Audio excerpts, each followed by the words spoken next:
Salam sejahtera tuan-tuan dan puan-puan. Selamat petang kepada seluruh rakyat Malaysia.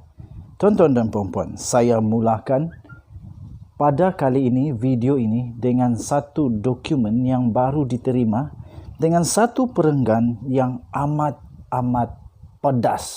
panas, menggemparkan, dan saya tak sangka ini berlaku di Amerika Syarikat di mahkamah untuk perbicaraan 1MDB. Tuan-tuan dan puan-puan, sila dekat-dekat kerana denyut nadi suara rakyat bergema di channel ini. Tuan-tuan dan puan-puan, di dalam laporan itu yang baru diterima sebentar tadi, ada satu perenggan berbunyi seperti ini.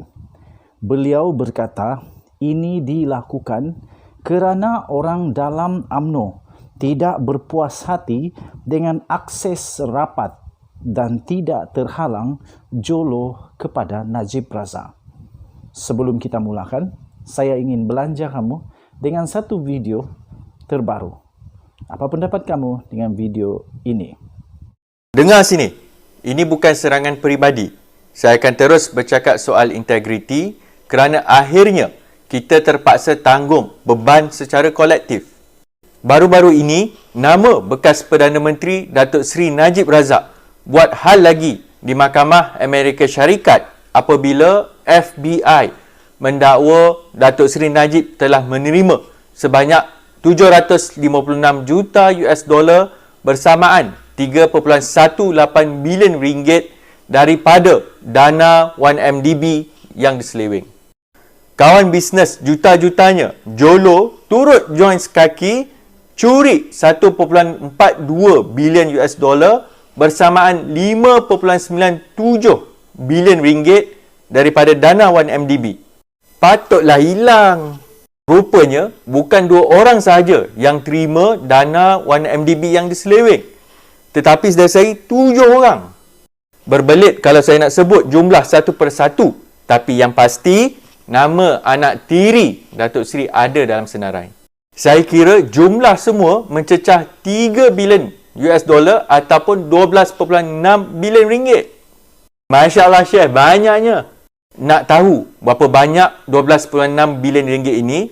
Saudara-saudari bayangkan kalau saudara-saudari boleh belanja spend RM500,000 sehari sejak kita lahir sampai usia 75 tahun, duit itu baru luak dan ada baki lagi. Ataupun boleh beli 604,800 buah kereta Azia, atau boleh beli sehingga 116,575 buah rumah prima. Banyaknya yang telah didakwa telah diselewengkan. Ada yang kononnya muak dengan nama Najib, tetapi hakikatnya kita terpaksa tanggung hutang dan bayaran faedah 1MDB ini. Jangan ada pula kata ini agenda Amerika, agenda Yahudi. Kalau betul fitnah, pergilah saman FBI. Tuan-tuan dan puan-puan, pastinya kamu sudah komen dengan video yang sudah saya upload sebentar tadi. Apa pendapat kamu? Masing-masing punya pendapat, tuan-tuan dan puan-puan. Walau bagaimanapun, tujuan saya untuk hari ini adalah untuk berkongsi satu dokumen yang baru saja dikeluarkan di mahkamah di Amerika Syarikat untuk perbicaraan penipuan Roger Ng di New York dengan tajuk Perbicaraan Penipuan Roger Ng di New York. Tidak disebut nama jolo kerana dia tidak mempunyai peranan rasmi dalam 1MDB. Kata saksi utama dalam perbicaraan ini iaitu Tim Leisner. Berita ini saya terima. Maklumat ini, dokumen ini diterima daripada satu laman web bernama theedgemarkets.com. Tuan-tuan dan puan-puan, diterbitkan pada 23 Mac 2022 kemarin. Beritanya seperti ini, saya bacakan kepada tuan-tuan dan puan-puan. Penglibatan pembiaya buruan iaitu Loh Teck Joe dalam 1MDB terpaksa disembunyikan daripada ibu pejabat Goldman Sachs di New York kerana dia dianggap sebagai orang luar tanpa peranan rasmi dalam syarikat pelaburan strategik itu. walaupun dia adalah pembuat keputusan utama kerana hubungannya dengan bekas Perdana Menteri Datuk Seri Najib Tun Razak, bekas Bankers Goldman dan juga bekas Bank Goldman dan juga Ketua Operasi Asia Tenggaranya, iaitu Tim Leisner, telah memberi keterangan sedemikian di minggu lalu di mahkamah di Amerika Syarikat. Tuan-tuan dan puan-puan, beliau memberitahu mahkamah bahawa dari semasa ke semasa, sensitiviti mengenai penglibatan Jolo dalam skim itu, bank itu membantu 1MDB mengumpul sebanyak 6.5 bilion US dollar melalui 3 terbitan bond dalam tempoh 2 tahun. Meningkat kerana dia dan pegawai bawahannya iaitu Roger Ng Chong Hua tahu bahawa mereka terlibat dalam kegiatan jenayah. Tuan-tuan dan puan-puan, Leisner menambah bahawa semua perjanjian Goldman dengan 1MDB akan terhenti sekiranya ibu pejabat mengetahui tentang penglibatan Jolo dalam 1MDB.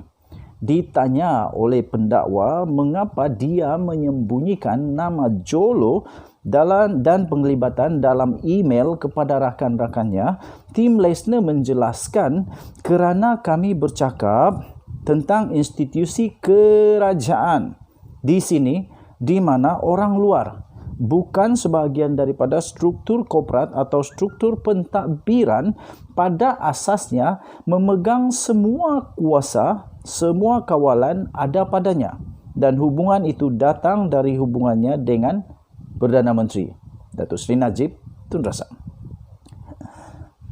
Beliau berkata, sejak bermulanya skim mereka untuk menipu 1MDB dan mendapatkan berjuta-juta dolar sogokan untuk diri sendiri mereka sendiri, adalah hampir tabu untuk membawa nama Jolo. Katanya, malah sebelum skim itu bermula, itulah sebab kami menjauhkan perkara itu daripada Goldman Sachs.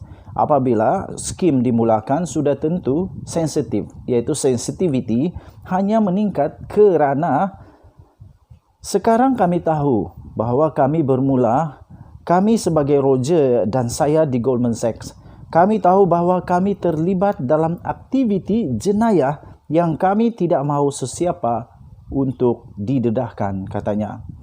Dalam perbicaraan jenayah 1MDB dan tenor pada 2019, Ketua Pegawai Eksekutif iaitu Eksekutif 1MDB iaitu Datuk Syahrul Azhar Ibrahim Halmi juga telah memberi keterangan untuk menyembunyikan nama Jolo daripada sebarang surat menyurat yang melibatkan One Malaysia Development Berhad.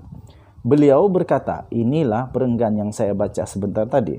Beliau berkata, ini dilakukan kerana orang dalam UMNO tidak berpuas hati dengan akses rapat dan tidak terharang Jolo kepada Najib. Soalan muncul di sini, siapakah orang dalam tersebut? Maksudnya, mereka tahu tentang kegiatan ini. Soalan kedua yang muncul ialah, kalau Jolo kalau Jolo menurut tajuk ini, kalau tidak mempunyai peranan rasmi dalam 1MDB, siapakah yang memainkan peranan rasmi dalam 1MDB tersebut? Tuan-tuan dan puan-puan, disambung semula, Jolo juga telah memberi amaran kepada Syahrul dan memberitahunya bahawa ia akan menjejaskan kedudukan Najib jika namanya didedahkan.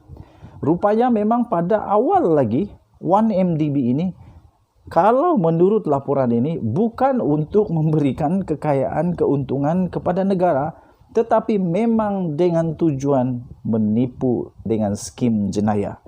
Tuan-tuan dan puan-puan, disambung semula, memang masuk akal bagi saya apabila Jolo memberitahu saya bahawa penglibatannya perlu diketepikan supaya tidak menjejaskan kedudukan Najib dalam UMNO. Itu penjelasan dari 2010. Dan seterusnya, dan saya terima penjelasan itu, kata Syahrul. Sebelum ini, Tim Leisner juga berkata bahawa dia dan orang bawahannya iaitu Roger Ng bersama pegawai kanan Goldman Sachs termasuk Andrea Vela, bekas ketua bersama perbankan pelaburan di Asia, menggunakan nama kod untuk menyembunyikan sejauh mana penglibatan Jolo dalam projek pengumpulan dana daripada rakan kongsi lain di bank. Katanya, sekiranya kami menaikkan namanya dalam kapasiti sebenar, kami tidak akan diluluskan oleh pegawai pengawasan Goldman, kata Tim Leissner. Leissner telah mengaku bersalah atas pengubahan wang haram dan rasuah pegawai asing. Ng, bekas ketua perbankan pelaburan di Malaysia, didakwa bersubahat dengannya untuk mencuci wang dan melanggar undang-undang anti rasuah Amerika Syarikat. Dia adalah satu-satunya bekas bank Goldman Sachs yang dibicarakan dalam skandal itu. Tuan-tuan dan puan-puan, saya akan membacakan bahagian kedua di dalam perbicaraan tersebut. Jangan lupa tekan butang like, subscribe dan share. Kita jumpa lagi. Bye-bye.